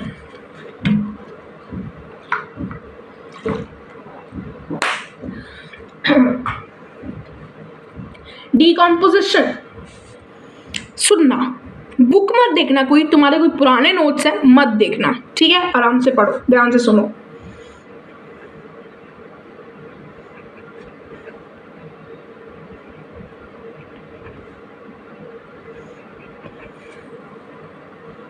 Decomposition, okay, take for example, देखो आराम से सुनना, ये हमारा लीफ है, कोई लीफ हमारा गिरा पड़ा है, ठीक है, बड़ा खूबसूरत सा लीफ था, नीचे गिर गया, ध्यान से सुनना, बड़ा अच्छा समझ में आएगा। डेट्रीवोर आया, डेट्रीवोर मतलब जैसे कि earthworm is a detritivore, earthworm is a detritivore, earthworm आया।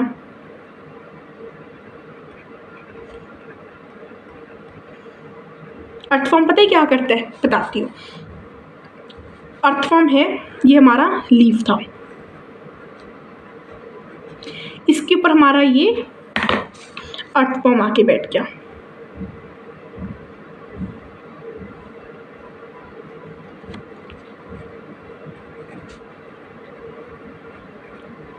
अब आप चपाती कैसे खाते हो, वैसे ये लीफ खाता है, कैसे खाता है, आप चपाती कैसे खाते हो, आप चपाती के टुकड़े करते हो, है ना, और अपने अंदर लेकर जाते हो, फिर उसके टुकड़े करते हो, तो अर्थवॉर्म भी ऐसा ही करता है, ये इस लीफ के क्या करेगा, फ्रैगमेंट्स करेगा,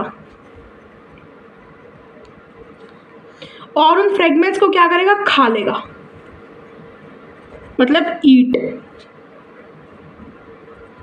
ठीक है। हाँ एक सेकेंड, ठीक है, उसने उसको खा लिया, ठीक है, उसने अपने अंदर लिया, जो उसको चाहिए था उसमें से उसने वो भी ले लिया, ठीक है, अपने अंदर उसने बढ़िया उसको उसका खाना वाना हो गया, उसका डिनर हो गया, ठीक है। अब उसने खाना खा लिया, जैसे उसके पेट में चला गया, अब उसने क्या किया, ईजेशन, अब ये जो बचा कुचा उसने लीफ खाया, बाहर फेंक दिया, अभी छोटे छोटे में पार्टिकल्स दिख रहे हैं, लीफ के ही हैं ये, थोड़ा सा उसने बीच में से न्यूट्रिशन ले लिया, बाहर अब फेंक दिया, अब क्या होगा, अब क्या करा, अब ये हमारे पास में फ्रेगमेंटेड लीफ आ गया है, हाँ बीच में से उसने कुछ चूस भी लिया है, कुछ खा भी लिया है, कोई प्रॉब्लम नहीं है,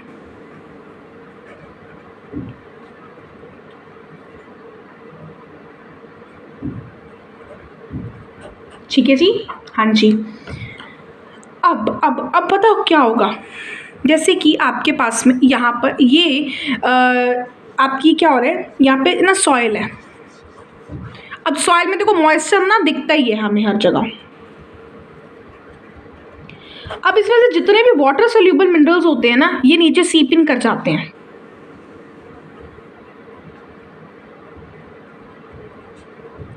पानी है ना तो वाटर में सोल्यूबल हो जाते हैं, ऐसे नीचे चले जाते हैं सीप करते करते, तो प्लांट्स के तो किसी काम के रहे ही नहीं, ठीक है, प्लांट्स कांट यूज देम। अब इसको ऑर्गेनाइज वे में भी लिखेंगे, अभी आप बस अपने पेन को बंद करके सिर्फ सुनो, प्लांट्स इसे यूज नहीं कर सकते क्योंकि नीचे बह गए। अब एक बच्चा उठेगा पूछेगा मैम मिनरलाइजेशन तो हुई नहीं, बेटा सुनो बात सुनो, ऐसे सपोज करो कोई हमारे पास में कोई वाटर सोल्यूबल मिनरल था, वो किसी ऑर्गेनिक कंपाउंड के साथ एसोसिएटेड था, तो वो सारा ही नीचे चला जाएगा, ऑर्गेनिक भी नीचे चला जाएगा, ठीक है, मिनरल अलग होके नहीं जा रहा, किसी चीज़ के साथ ही चला जा रहा है, ठीक है, ओके। लीचिंग हो गई, इसे हम बोलते हैं लीचिंग, ठीक है। अब लीचिंग के बाद भी तो कुछ ना कुछ बचा रहेगा, ठीक है। नाउ दिस इज फ्रेगमेंटेड, ऐसे लिख के नहीं आना एग्जाम में, सिर्फ समझने के लिए है, fragmented leaf without water soluble minerals. ठीक है जी, this is a fragmented leaf without water soluble mineral. अब अर्थफॉर्म ने जो करना था वो कर लिया. अब अर्थफॉर्म कुछ नहीं कर सकता. अर्थफॉर्म ने जो काम था कर लिया. Now some bacteria and fungi will come.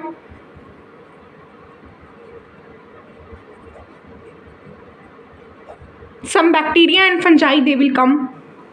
All right, what they will do, they will also eat it. They will also, this bacteria and fungi will eat it, then they will eject it. तो कुछ इन्होंने भी इसको अंदर लिया, कुछ use करा, ठीक है. और बेसिकली इन बैक्टीरिया फंजाई ने क्या किया, इस फूड के ऊपर ना इंजाइम रिलीज कर दिए. ठीक है, यहाँ सुनो. दीज बैक्टीरिया, अब इस तरह समझाने के लिए बहुत गंदा लग रहा है बट कोई बात नहीं, समझ में आ जाएगा आपको. Some bacteria and fungi they release their enzymes. ठीक है, और जो भी ये फूड इनमें से डाइजेस्ट कर सकते थे इनको इन्होंने डाइजेस्ट कर लिया. Digested the food which could be digested by them. You can't eat everything. Similarly, bacteria and fungi can't eat everything, which could be digested by them. Now what